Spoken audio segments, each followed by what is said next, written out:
নহওক প্ৰথমে আমাৰ সাংবাদিক বন্ধুসকলক আমি ধন্যবাদ জ্ঞাপন কৰিছোঁ। আজি আমি ওলামা কাউন্সিল বিটিচিয়ে প্ৰেছ মিট দি আছোঁ এই কাৰণে যে হয়তো এতিয়াও আমাৰ মনৰ ভিতৰৰ যি দুখে শেষ হোৱা নাই। আমাৰ অসমৰ সম্পদ, অসম সম্পদ, অতি মৰমৰ আমাৰ শ্ৰদ্ধাৰ জুবিন দা যি আমাৰ পৰা বিদায় ল'লে, সেইটোৱে আমি এতিয়া দুখ যোৱাই নাই। আৰু তেওঁ চিৰকালৰ কাৰণে আমাৰ অসমৰ তথা ভাৰতবৰ্ষত অমৰ হৈ থাকিব। আমাৰ অসম চৰকাৰক ধন্যবাদ জনাব বিচাৰিছোঁ, তেওঁ যে হয়তো অতি ক্ষিপ্ৰতাৰে এই তদন্তখন আগবাঢ়ি লৈ গৈ আছে। আমি আহ্বান কৰিছোঁ ইয়াতকৈ আৰু সোনকালে যিমান পাৰে তেওঁৰ ন্যায়ৰ তদন্ত আগবাঢ়ি লৈ যাওক। যিহওক আজি আমি ওলামা কাউন্সিল অফ বিটিচিয়ে হয়তো আমাৰ বিটিচিৰ যে বিগত ইলেকশ্যন হৈ গ'ল, এই ইলেকশ্যনৰ ঐতিহাসিক যে বিজয়, এই বিজয় নিশ্চয় বিটিচিবাসী ৰাইজ তথা সকলো জাতি জনগোষ্ঠীয়ে এটা শান্তিৰ বাৰ্তা দিছে বুলি আমি ভাবিছোঁ। আৰু নৱনিৰ্বাচিত যিহেতুকে BPFৰ লিডাৰ শ্ৰীযুত হাগ্ৰামা ডাঙৰীয়া ছাৰ আৰু ডেপুটি চিফ হিচাপে ৰিহান দৈমাৰী ডাঙৰীয়া আৰু হুইপ চিফ হিচাপে দেৰাচাঁদ বসুমতাৰী ডাঙৰীয়া আৰু ছেক্ৰেটাৰী হিচাপে মহেশ্বৰ বসুমতাৰী ডাঙৰীয়া আৰু লগতে সকলো নৱনিৰ্বাচিত MCL সকললৈ আমাৰ ওলামা কাউন্সিল বিটিচিৰ পৰিয়ালৰ ফালৰ পৰা আমি অভিনন্দন আৰু শুভেচ্ছা জনাইছোঁ। আৰু আমি ওলামা কাউন্সিল বিটিচিয়ে প্ৰথম সংগঠন যি মুকলিভাৱে এই বিটিচি নিৰ্বাচনত পৰ্বতঝৰা, তাৰপিছত জমদুৱাৰ, চৰাইবিল, কচুগাঁও, আপোনাৰ গোমা, দতুমাকে আদি কৰি আপ টু ওদালগুৰিলৈকে প্ৰায় 17-18টা সমষ্টিত আমি ওলামা কাউন্সিল অফ বিটিচিয়ে জিলা সমিতি, আঞ্চলিক সমিতিয়ে ওতপ্ৰোতভাৱে জড়িত হৈ BPFক আমি অপেন ছাপোৰ্ট কৰি হাতে কামে লাগি যে এটা সহযোগিতা কৰিছোঁ। আৰু আমি ৰাইজক দিয়া এই আহ্বান সঁহাৰি জনোৱাৰ কাৰণে আমি সকলো শ্ৰেণী, সকলো জাতি, ধৰ্ম, বৰ্ণ নিৰ্বিশেষে সকলোকে আমি আমাৰ ওলামা কাউন্সিল বিটিচি পৰিয়ালৰ ফালৰ পৰা আন্তৰিক ধন্যবাদ জ্ঞাপন কৰিছোঁ। আৰু লগতে আমি আমাৰ নৱনিৰ্বাচিত যি চৰকাৰ হ'বলৈ গৈ আছে, শপত গ্ৰহণ হ'বলৈ গৈ আছে, এই চৰকাৰখন গঠন হোৱাৰ পিছতে যিটোকে আমাৰ এই BPF দলৰ যি ইস্তেহাৰটো দিয়া আছে, যিখিনি কথা আমি ওলামা কাউন্সিল অফ বিটিচিয়ে নিশ্চয় আমি আগতে আমাৰ হাগ্ৰামা ছাৰ ডাঙৰীয়াক লগ কৰি এটা মেমৰেণ্ডাম দিয়া হৈছিলে আৰু মেমৰেণ্ডামত আমাৰ দাবীসমূহ আছে। আৰু চিফ ছাৰেও হয়তো যিবিলাক মাটি বাৰী বা হয়তো মাটিৰ পট্টাৰ কথা উল্লেখ কৰিছে, তেওঁলোকে কৰিব বুলি, উচ্ছেদ নহ'ব বুলি কৈছে।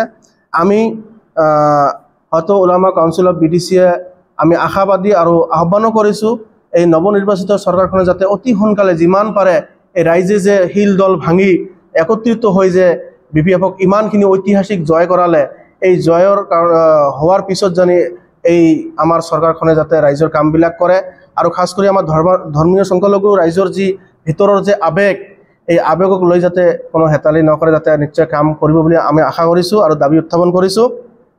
আৰু লগতে আমি ওলামা কাউন্সিল অফ বিটিচিয়ে পূৰ্ণভাৱে অপেনভাৱে BPF দলৰ লগত আছোঁ আৰু অনাগত দিনত নিশ্চয় থাকিম। আমি আহ্বান কৰিছোঁ যাতে সকলো ৰাইজৰ হৈ, সকলো জাতি জনগোষ্ঠীৰ হৈ বিটিচিৰ উন্নতিৰ হকে যাতে এই চৰকাৰখন আগলৈকে যায় বুলি আমি আশা কৰিছোঁ। আমাৰ ওলামা কাউন্সিল অফ বিটিচি আজি যি প্ৰেছ মিট দি আছোঁ, ইয়াৰ ইতিমধ্যে আমাৰ সভাপতি সাহেবে কৈছে, ময়ো পোনপ্ৰথমেই আমাৰ যি BPF চৰকাৰ গঠন কৰিব গৈ আছে, আমি ওলামা কাউন্সিল অফ বিটিচিয়ে সকলোকে এই চৰকাৰখনক হ'বলগীয়া চৰকাৰখনক লগতে যিসকল প্ৰাৰ্থীয়ে জিকিছে সকলোকে আমি আন্তৰিক শুভেচ্ছা জ্ঞাপন কৰিছোঁ। ইয়াৰ লগতে মই এটা কথা ইয়াতে স্পষ্ট কৰি দিব গৈ আছোঁ যে আমাৰ ওলামা কাউন্সিল অফ বিটিচিৰ লগত আৰু এটা সংগঠন আছে, জামাত ওলামা কাউন্সিল অফ BTR।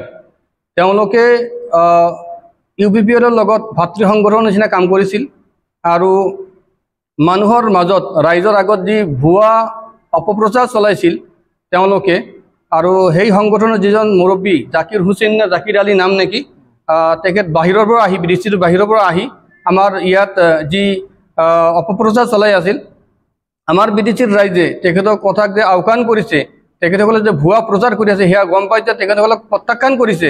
গতিকে আমি আমাৰ BTC বাসী ৰাইজক আমি ধন্যবাদ জ্ঞাপন কৰিছোঁ। আৰু আমি উলামা কাউন্সিল অফ BTCয়ে যি মানুহৰ আগত আমাৰ BPF দলৰ হকে ভোট দিবলৈ যি আমি আহ্বান কৰিছিলোঁ, আমাৰ কথাক গুৰুত্ব দিয়াৰ কাৰণে আমি BTC বাসী বিশেষকৈ সংখ্যালঘু ৰাইজক আমি ধন্যবাদ জ্ঞাপন কৰিছোঁ। ইয়াৰ লগতে আমি উলামা কাউন্সিল অফ BTCয়ে বিশেষকৈ শ্ৰীৰামপুৰ সমষ্টিৰ ক্ষেত্ৰত এটা কথা ক'ব বিচাৰি আছোঁ। এই সমষ্টিত মুখলিছুৰ ৰহমান অধিবক্তা মুখলিছুৰ ৰহমান ডাঙৰীয়া তেখেত আপ্ৰাণ চেষ্টা কৰিছিল জিকাৰ কাৰণে, কিন্তু কিবা কাৰণবশতঃ তেখেতে হাৰিছে। আমি শ্ৰীৰামপুৰবাসী ৰাইজৰ লগত মত বিনিময় কৰিছোঁ আৰু ইয়াৰ অন্তত গম পালোঁ যে সকলো ৰাইজে এটা আশা কৰি আছে, তাৰ লগতে আমিও উলামা কাউন্সিল অফ BTC আশা কৰি আছোঁ যাতে যেহেতু চৰকাৰ গঠন হোৱাৰ পিছত তেওঁলোকে নমিনেটেড যি 6জন MCLA দিব, তাৰ ভিতৰত যাতে প্ৰথম নম্বৰতে মুখলিছুৰ ৰহমান ডাঙৰীয়াৰ নামটো থাকে, সেইটো আবেদন আমি BPF চৰকাৰৰ মুৰব্বী তথা প্ৰেছিডেণ্ট বা হ'বলগীয়া চিফ CEM যিজন হ'ব হাগ্ৰামা মহিলাৰী ডাঙৰীয়া তেখেতক আহ্বান কৰিলোঁ, তেখেতে যাতে এই নমিনেটেড MCLA ভিতৰত তেখেতৰ নামটো যাতে প্ৰথমতে ৰাখে।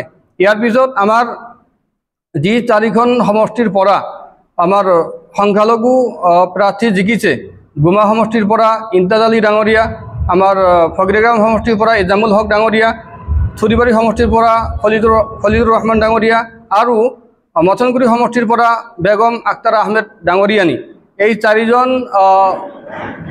কেণ্ডিডেটৰ ভিতৰত 4জন MCLAৰ ভিতৰত যিকোনো 3জনক যাতে EM দিয়ে, গুৰুত্বপূৰ্ণ বিভাগ যে আছে এই গুৰুত্বপূৰ্ণ বিভাগৰ পৰা 3জন ব্যক্তিক 3জন পাৰিষদক যাতে কাৰ্যবাহী সদস্য হিচাপে ঘোষণা কৰে বা দায়িত্ব দিয়ে, সেইটো আমি BPF চৰকাৰক আহ্বান জনালোঁ। আৰু শেষত আকৌ এবাৰ মই এই হ'বলগীয়া চৰকাৰখনক ধন্যবাদ জ্ঞাপন কৰি শেষ কৰিলোঁ। ধন্যবাদ।